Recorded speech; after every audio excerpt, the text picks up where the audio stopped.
प्रभु आप लोगों को आशीषित करे। आइए इस समय हम लोग परमेश्वर के वचन से प्रभु यीशु मसीह के रोने का कारण आज हम ढूंढेंगे। यस, आज हम प्रभु यीशु मसीह के रोने का कारण ढूंढेंगे और आज का हमारा वचन भी, हमारा टॉपिक भी यही होगा, यीशु मसीह क्यों दुखित होता है, क्यों रोता है। Today we will learn the reason behind Jesus crying and the reasons behind all of this told in the scriptures. प्रभु यीशु मसीह जो प्रभु होकर, स्वामी होकर, राजाओं का राजा होकर भी क्यों दुखी हुआ। Why Jesus Christ, the King of the entire world, was sad. आज आपको मालूम है प्रभु यीशु मसीह पूरे बाइबल में कितनी बार रोया। Do you know how many times Jesus Christ cried? 2 times. In the entire Bible. कितनी बार रोया? 2 times. 2 बार। 2 बार। 2 बार कहाँ रोया मालूम है? जब मरी मगदलीनी का भाई लाजर खत्म हो जाता है तब, और एक बार यरूशलेम के मंदिर को देखा। ओके। पहली बार प्रभु यीशु मसीह की आंखों में आंसू उस समय आया जब लाजर मर गया था, दफना दिया गया था, और मरियम प्रभु यीशु मसीह के पैरों को पकड़कर रो रही थी। उस समय यीशु की आंखों से आंसू आया। Jesus Christ cried the first time when he saw the dead, when he heard that Lazarus had died and his sister Maryam was crying in his feet.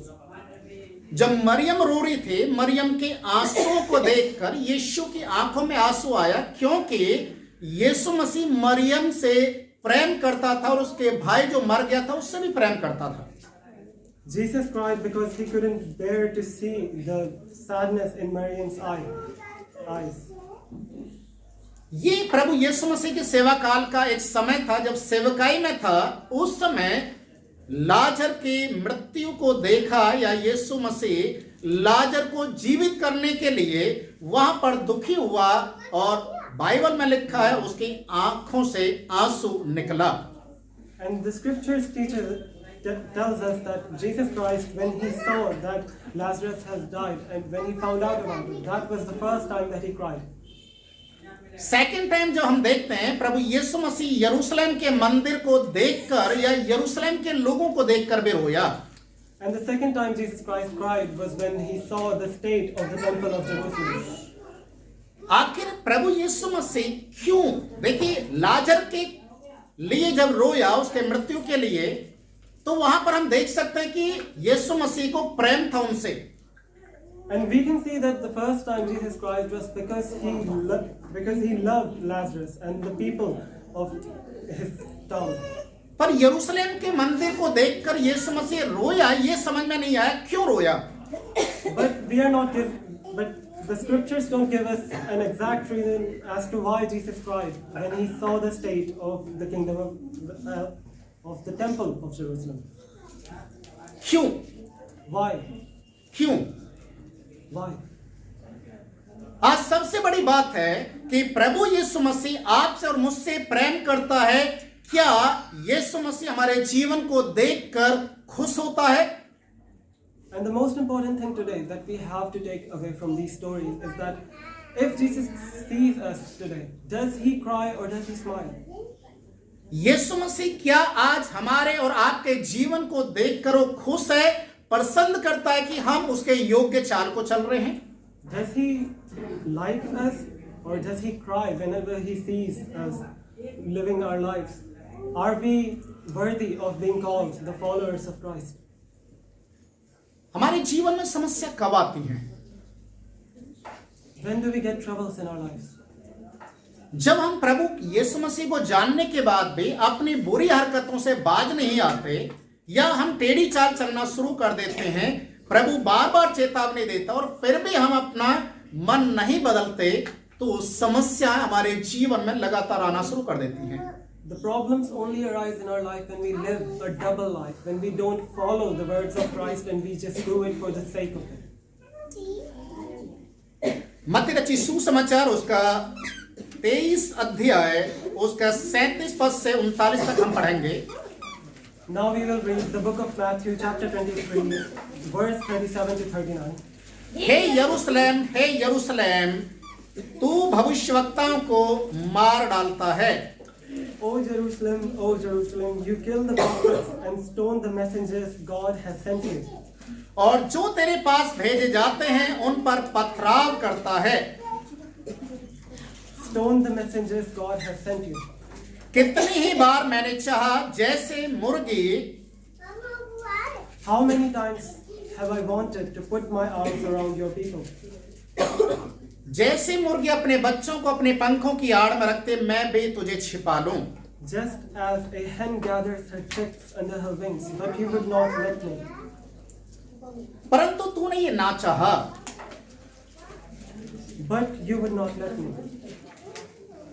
क्योंकि मैं तुझसे कहता हूं, अब से जब तक तुम यह ना कहोगे धन्य है वह जो प्रभु के नाम से आता है, तुम मुझे कभी भी ना देखोगे।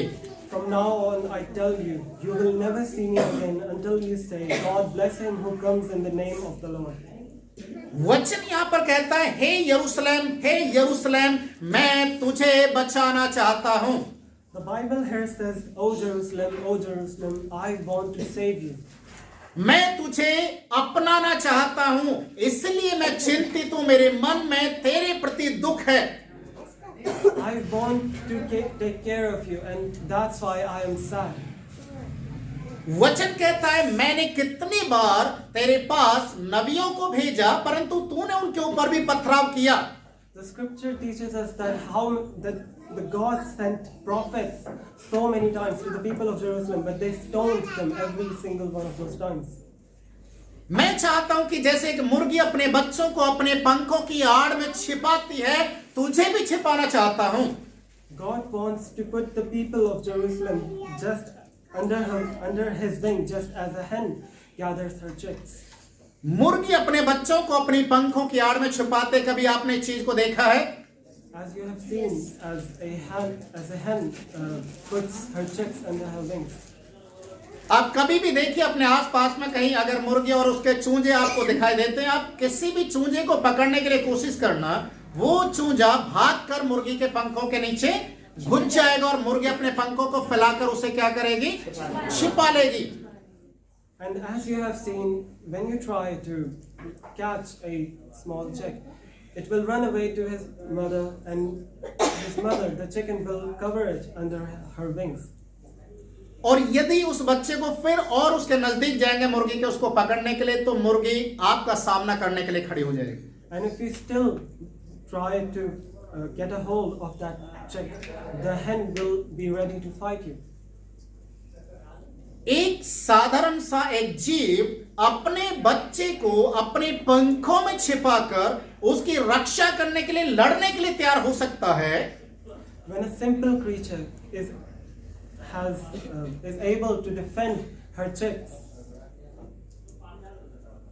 तो हमारा परमेश्वर अपने बच्चों की रक्षा क्यों नहीं करेगा?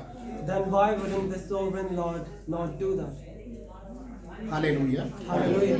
हालेलुया। Hallelujah. परमेश्वर का वचन कहता है कि यरूशलेम के लिए प्रभु यीशु मसीह का एक बहुत बड़ा एक दुख था, एक तकलीफ था कि यरूशलेम बचाया जाए। The scriptures teaches us that Jesus had an immense pain in his heart for the temple of Jerusalem. क्योंकि प्रभु यीशु मसीह यरूशलेम के लिए, उसकी शांति के लिए वरदान मांगने के लिए लोगों से कहता है। Because Jesus Christ asked God for a gift for the people of Jerusalem. भजन संहिता 122 अध्याय का 6 और 7 पद को जब हम पढ़ते हैं, When we read the book of Psalms, chapter 122, verse 6 and 7, भजन संहिता 122 का 6 और 7 यहाँ पर इस प्रकार से लिखा हुआ है, the scripture teaches us that यरूशलेम की शांति का वरदान मांगो, तेरे प्रेमी कुशल से रहें। pray for the peace of Jerusalem. May those who love you prosper.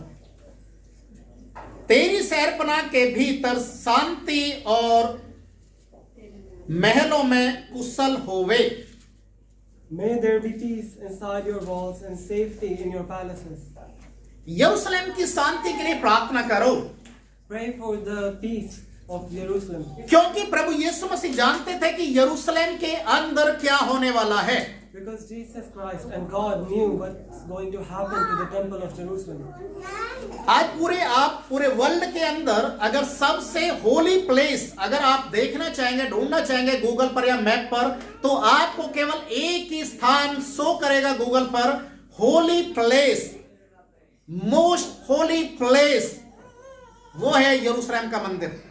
Even today, after all of this time, even if you still try to find the holiest place on the planet Earth, you will still find that it is still the kingdom and temple of Jerusalem. यरूशलेम का मंदिर परमेश्वर का अपना मंदिर था, जिसमें परमेश्वर ने सुलेमान से कहा कि मैं अपनी नजर, अपनी आंखें और अपने कान इस मंदिर की ओर उस समय तक लगा के रखूंगा जब लोग यहाँ पर प्रार्थना करेंगे और मैं स्वर्ग से उनकी सुनूंगा। Jesus Christ said to King Solomon that this temple is going to be mine and mine only, and I'm going to look after the people and descendants of your generations.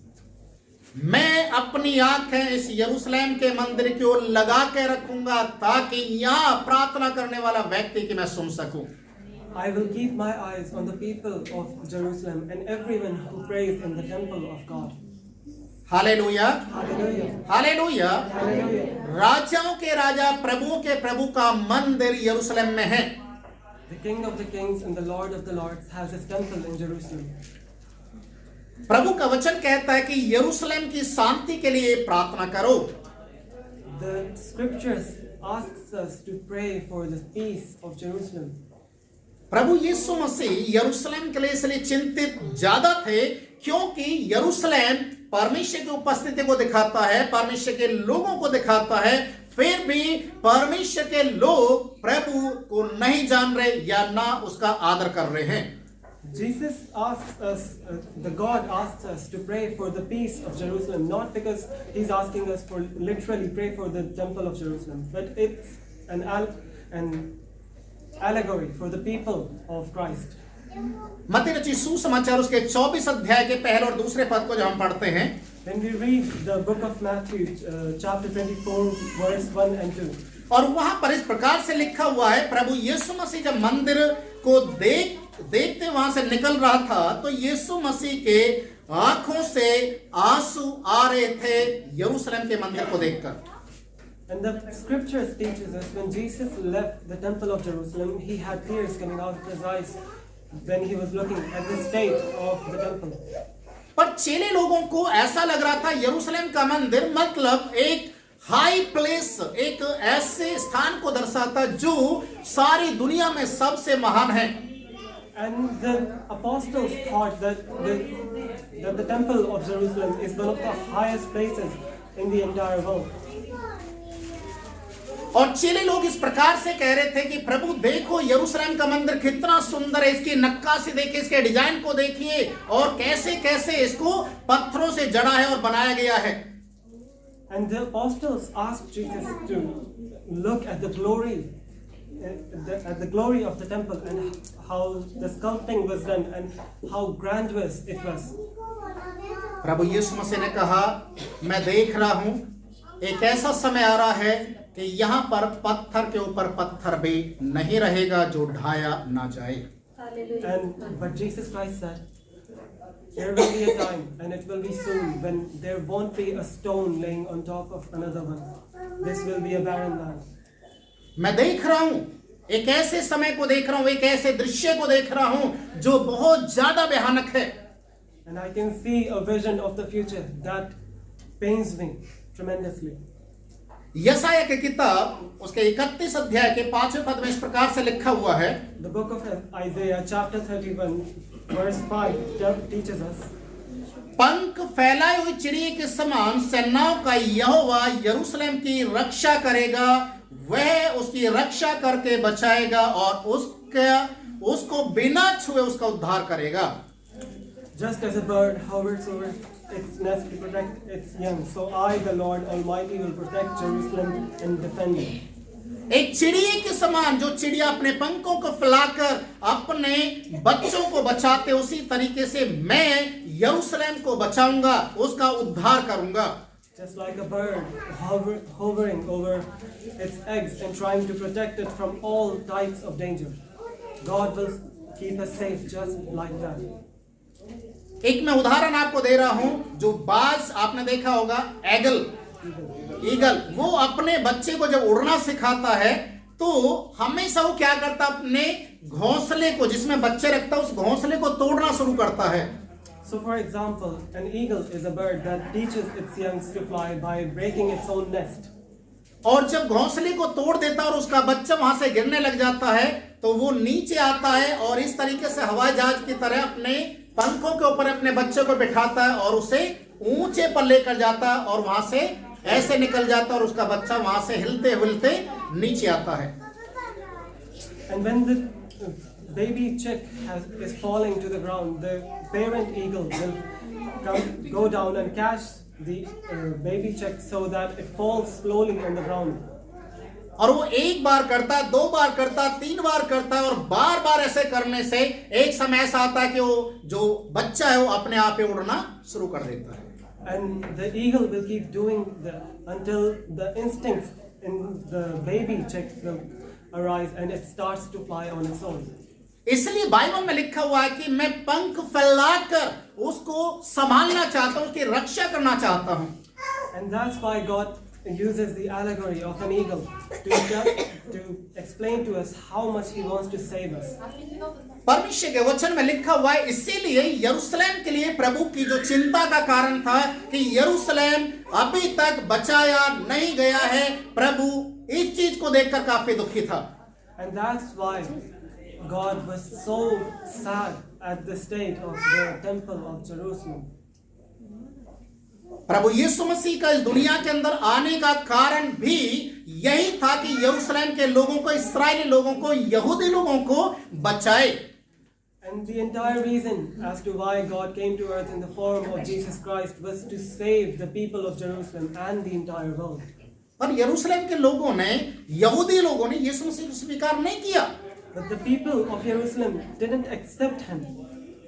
वचन में लिखा है, यूहन्ना 1 अध्याय के 11 पद में इस प्रकार से लिखा हुआ है, And in the book of John, chapter 1, verse 11, we read that जितनों ने उसे ग्रहण किया उन्हें परमेश्वर का संतान होने का अधिकार मिला। and everyone who accepted Christ as their Savior was given the promise to be called the son and daughters of Christ, of Lord Himself. पर अपने लोगों ने, अपने घर के लोगों ने, यरूशलेम के लोगों ने यीशु मसीह को स्वीकार नहीं किया। But His own people did not accept Him. Hallelujah, Hallelujah. Hallelujah. वो अपने घर में आया पर अपने लोगों ने उसे स्वीकार नहीं किया। He came to His own home, own country, and the people of His own home didn't accept Him. और यही कारण था यीशु मसीह के दुखी होने का। And that was the reason why Jesus was sad. अभी जैसे भाई रितेश ने बताया अपने जीजा के विषय में कि वो अभी उनको 4 दिन पहले ही इतना बड़ा इंसिडेंट उनके साथ हुआ। And as Brother Ritesh just talked about a testimony that he gave. भाई अशोक को हार्ट अटैक हुआ और इस तरीके से इस कंडीशन में चला गया कि सभी लोग परेशान हो चुके थे। A relative of brother had a heart attack that was so serious that all of their family members were extremely worried about that. और जिस समय मेरे पास फोन आया उस समय हॉस्पिटल में एडमिट कर दिया गया था। And when Pastor Ji got a call from brother, he was already admitted in the hospital.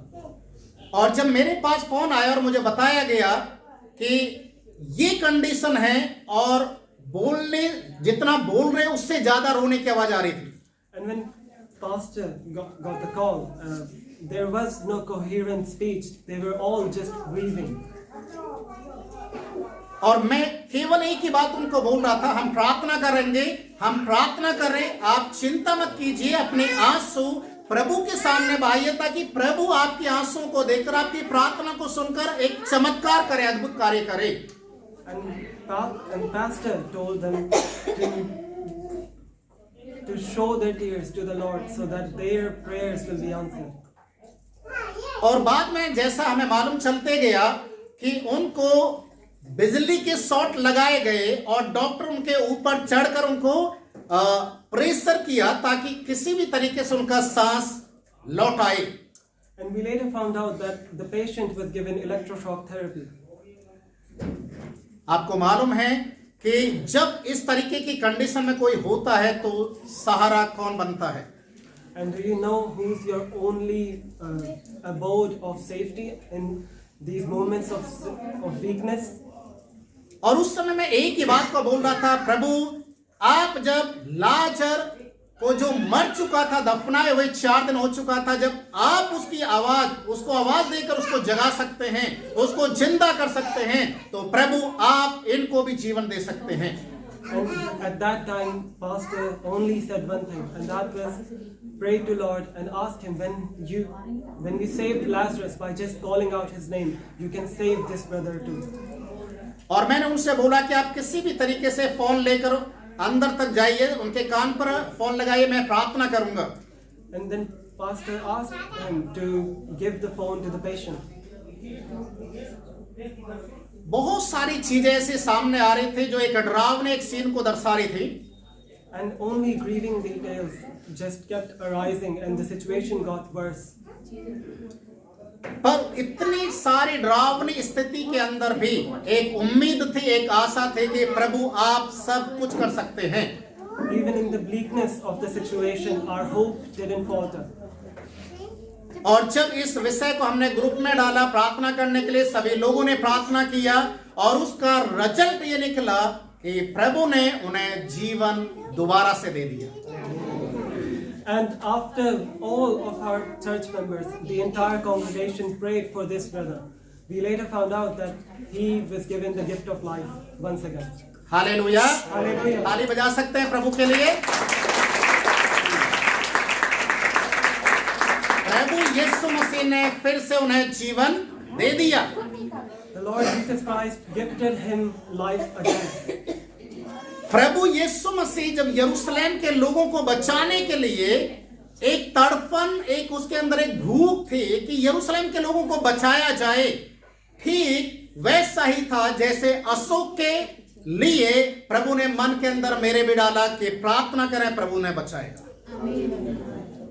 Just the passion that Christ had for his people and the grief and how he grieved for the safety of his people. Exactly like that, the entire congregation and pastor had that feeling for Brother Ashok, who was at the end saved.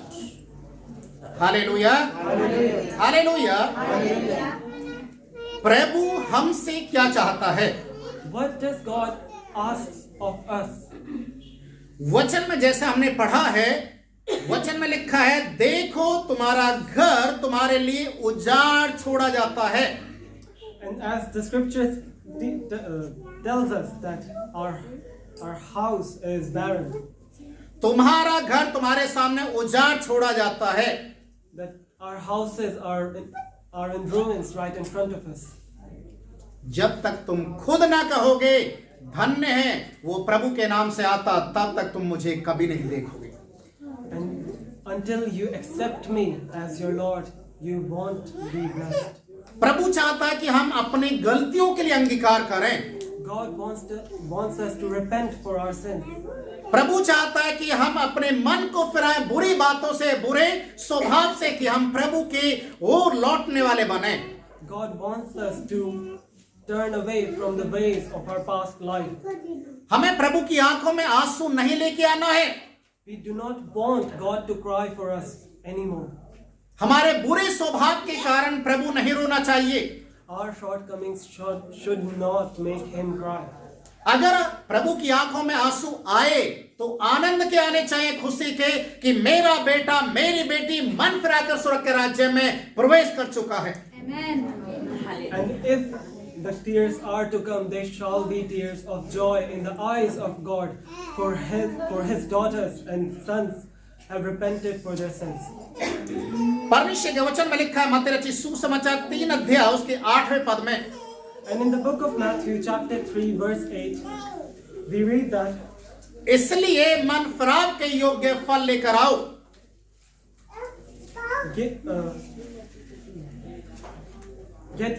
give me fruit of your repentance. मन फिराव के योग्य फल लेकर आओ। Give me the fruit of your repentance. क्यों प्रभु यीशु मसीह कहता मन फिराव के योग्य फल? इसका मतलब है आपको अपने बुरे स्वभाव को छोड़ना पड़ेगा, अपने कठोर मन को छोड़ना पड़ेगा और प्रभु के ओर लौटना पड़ेगा। Why does God ask us to turn away from the ways of our past, of the ways of sin? Why does He ask us that?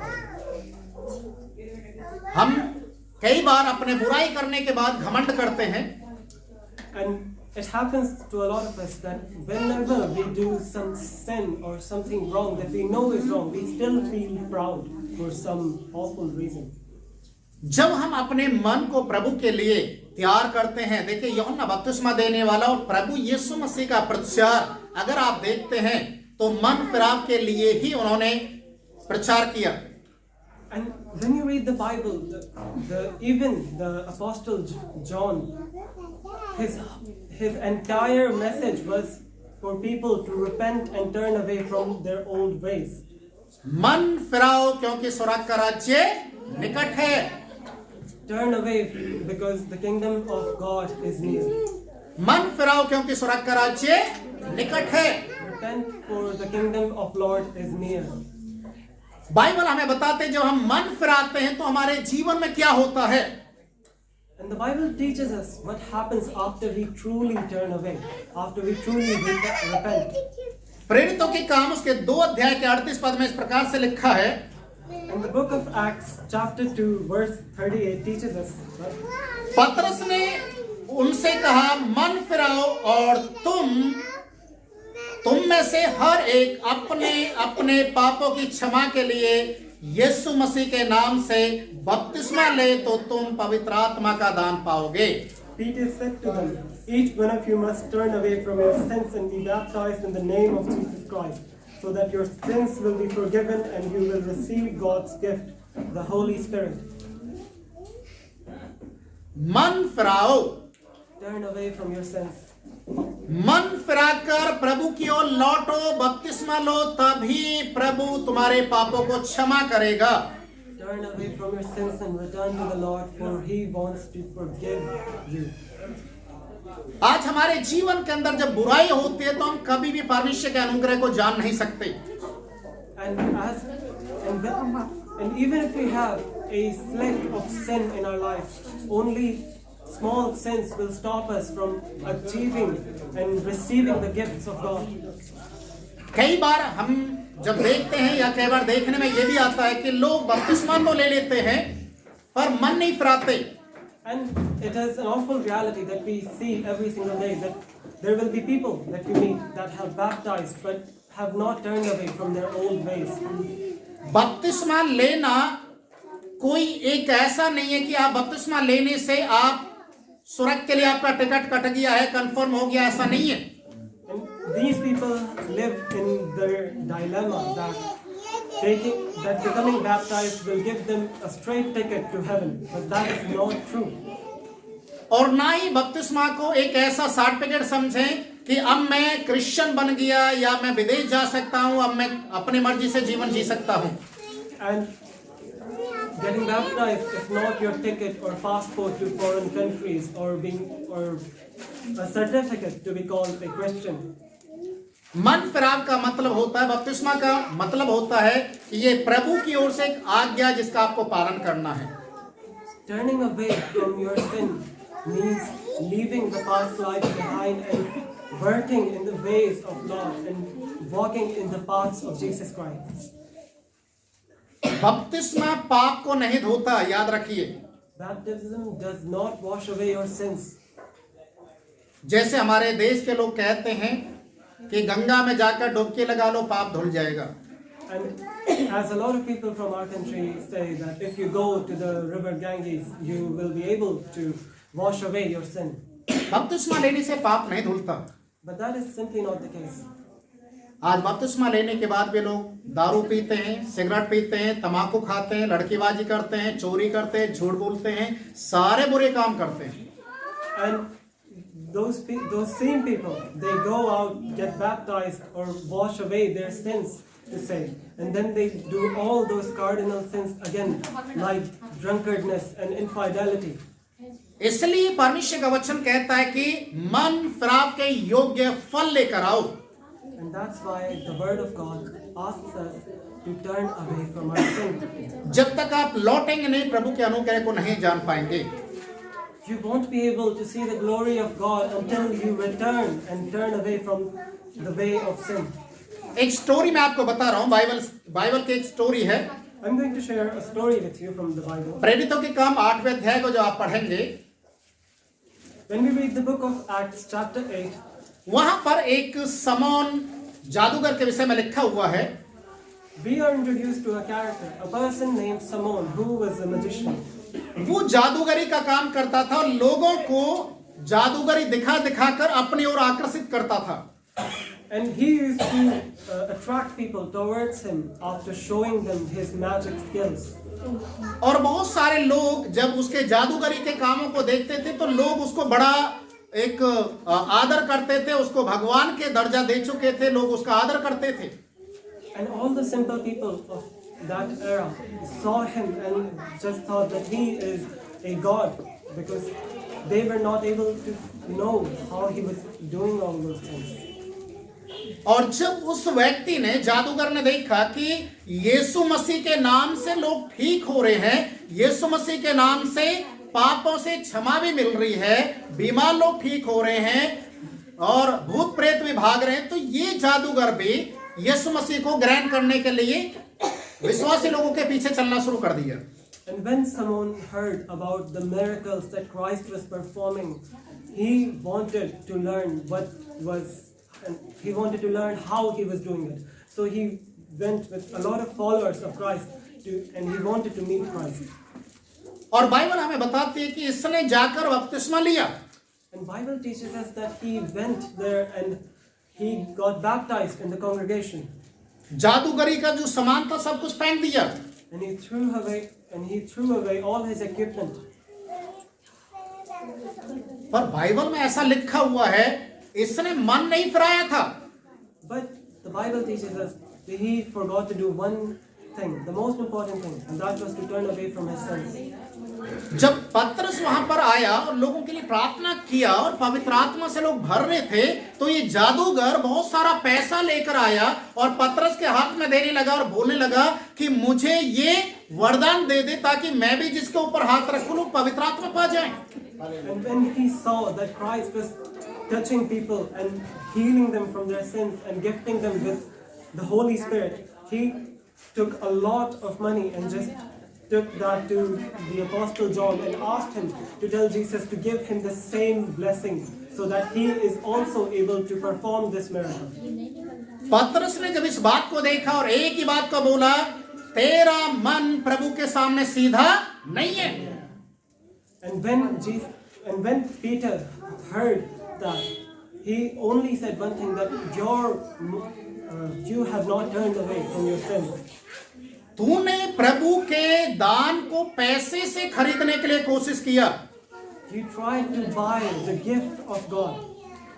और मैं देख रहा हूं तेरे मन के अंदर बुराई किस तरीके से भरी हुई है, कड़वाहट भरा हुआ है। And I can see that your soul is filled with nothing but treachery and hate. प्रभु तुझे भी और तेरे पैसे को भी एक दिन नाश करे। May you and your money go to hell. प्रिय भाई और बहनों, बाइबल हमें बताते हैं समौन जादूगर पतरस के पैरों को पकड़कर रोने लगा और बोलने लगा कि मेरे लिए प्रार्थना कर ताकि मैं इस बुराई से अपने आप को बाहर निकाल सकूं। Then Simon the magician just fell to the feet of Peter and asked him to forgive him and pray for him. अजीजों, प्रभु यीशु मसीह के आंखों में आंसू आने का कारण भी यही था कि जब तक हम मन नहीं फिराते प्रभु के लिए, तब तक प्रभु हमारी ओर आंखें लगाकर एक बड़ी उम्मीद के साथ हमारी ओर देखता रहता है। And exactly like that, whenever we don't turn away from our sins, God cries for us. He has hope in His eyes, for He wants us to repent and turn away from our sins. And that was the reason why Jesus cried for the temple of Jerusalem. भाई अशोक जिनको attack पड़ा, अभी उससे 2 साल पहले भी एक बार attack पड़ा था. And like we just heard about Brother Ashok, this wasn't the first instance when he got a heart attack. और जब फर्स्ट अटैक पड़ा था उस समय उनको समझाया गया कि सब कुछ उल्टे सीधे काम करना छोड़ दीजिए. And when he was saved the first time, he was given a warning or to turn away from the ways of his sin, to repent. पर शायद उन्होंने मन नहीं फिराया था, But as we can see, he did not do that. और इसलिए दूसरा chance उनके जीवन में ऐसा आ गया कि इस दुनिया से ही जाने का टिकट कटने वाला था उनका.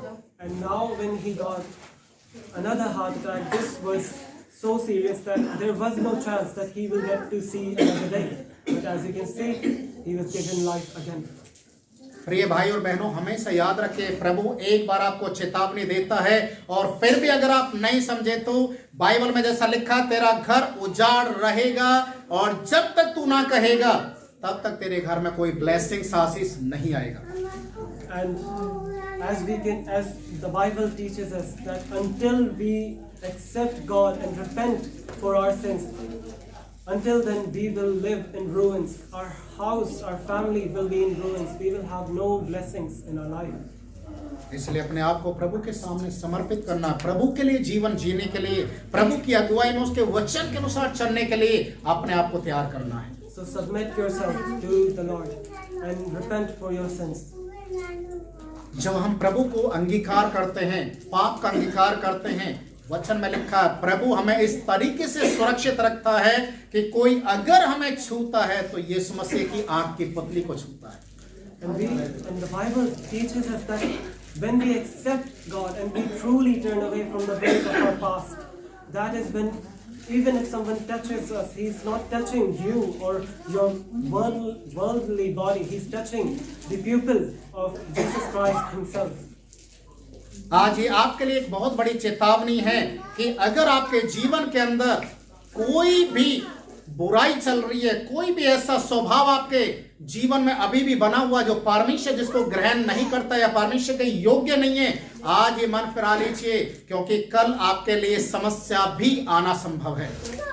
And take this as a warning to in all of your lives. Turn away from the ways of your sins because you know that this will cause you trouble in the future and your blessings will stop if you don't turn away from the ways of your past. प्रभु एक मुर्गी के समान अपने पंखों को फैलाकर आपके लिए इंतजार कर रहा है कि आपको सुरक्षा प्रदान कर सके. Jesus and the Lord is waiting for you like a chicken who wants her chicks to come under her wings. He wants to hide you from the worldly sins and wants to keep you safe. इस दुनिया में अगर सुरक्षा कहीं भी देखी जाए तो केवल यीशु मसीह के पास. And the only place in this entire world where you can get safety, true safety, is by Jesus Christ himself. Hallelujah, Hallelujah. Hallelujah. Hallelujah. किसी भी बड़े से बड़े हॉस्पिटल में चले जाइए, कहीं भी आप चले जाइए, आपको हर जगह समस्या और महामारी और भूकंप जैसी समस्याओं का सामना करना पड़ेगा. It doesn't matter which hospital you go to. It doesn't matter if you're getting treated by the world's best physicians. Even then, the worldly disasters will still caught up to you. आप लोगों में से शायद TV देखते होंगे, कितने लोग news सुन रहे हैं अभी तुर्की देश के अंदर क्या हो रहा है. All of you have heard in the news what's happening in the country of Turkey. तुर्की के अंदर जो भूकंप आ रहा है, बिल्डिंगों का आपने देखा वीडियो में क्या हो रहा है. पूरी की पूरी बिल्डिंग ऐसे ढह रही है जैसे कोई बम लगाकर ब्लास्ट कर देता है. The earthquakes are so high in their intensity that they're leveling up entire cities. प्रिय भाई और बहनों, तुर्की से निकलने वाला भूकंप अभी आपको मालूम है कहाँ कहाँ आने वाला है? Nepal and Bharat. The Brotherhood of Christ, do you know where this earthquake will reach now? Where it's going to come? वो कभी भी आपके शहर तक पहुंच सकता है। It can reach your own home. It can reach your own town. It's just a matter of time. मैं आपको डराने के लिए नहीं बोल रहा हूं, And I'm not trying to make all of you scared. मैं आपको एक ऐसी किस्ती को दिखा रहा हूं जिसमें बैठने से नूह का परिवार जब बच सकता है तो यीशु मसीह आपको भी हर एक भूकंप से बचा सकता है। And I'm trying to show you that ark of Jesus Christ that if Noah and his family was able to survive from the great flood, why can't you survive? If you accept Jesus Christ as your ark in the great flood that is this world. प्रभु आज भी अपनी बाहों फैलाकर आपका इंतजार कर रहा है आपको सुरक्षित करने के लिए। Jesus Christ and the Lord himself still wants to grab you in his arms. अगर आप प्रभु की ओर नहीं लौट रहे हैं या प्रभु की ओर नहीं देख रहे हैं तो आप एक बहुत बड़ी आशीष को आप खो रहे हैं। And if you still do not repent and turn away from your ways of sin, then you are losing something very, very special. मैंने इस तरीके के बहुत सारे गवाहियों को मैंने सुना कि जब भूकंप आया या समुद्र में जब ये बड़े बड़े जो तूफान जो आए हैं बड़े बड़े जिन्होंने पूरे शहर को ही उड़ा दिया, वहां पर बचे तो केवल विश्वासी लोग बचे। And I have heard so many news of people, of believers getting saved in these disastrous moments of earthquakes and floods. If you have seen the news, you can see that a huge majority of the people that are saved from these earthquakes and worldly disasters are only believers in Christ. Hallelujah, Hallelujah. Hallelujah. जब आप प्रार्थना करते हैं, प्रभु के साथ अपने रिश्ते को रखते हैं, मजबूत करके रखते हैं, आप कहीं भी जाएंगे, रोड पर भी गाड़ी चला रहे हैं, कहीं भी जा रहे हैं, चारों तरफ आपके मृत्यु घूमेगा परंतु आपको छू नहीं सकता। It doesn't matter where you go. Death will be all around you. It will try to touch you, but it won't be able to do that because you are covered by the veil of Holy Spirit, by Jesus Christ. एक आईना मैं आज आपको दिखा रहा हूं। Today I'm showing you a mirror. पूरे दुनिया के अंदर, पूरे दिल्ली के अंदर, पूरे भारत के अंदर भी कोरोना जैसी महामारी ने लोगों को पकड़ा। If you remember these past 2 years, the COVID virus took a hold of the entire world. पर कोरोना जैसी महामारी हमारे चर्च के किसी भी बच्चे को नहीं छू सकती। And even that great virus was not able to touch any child in our church. No one from our church got infected. Hallelujah, hallelujah. क्यों आप बचाए गए कोरोना काल में मालूम है? Do you know why we were saved? क्योंकि आपका परमेश्वर प्रार्थना के जरिए आपको क्या करता है? सुरक्षित रख रखा है। Because your prayers were answered and our God keeps us safe. इसलिए आज भी आप लोग जीवित हैं And that's why we are alive. और आगे भी जीवित रहने के लिए प्रभु की सुरक्षा में बने रहें। We will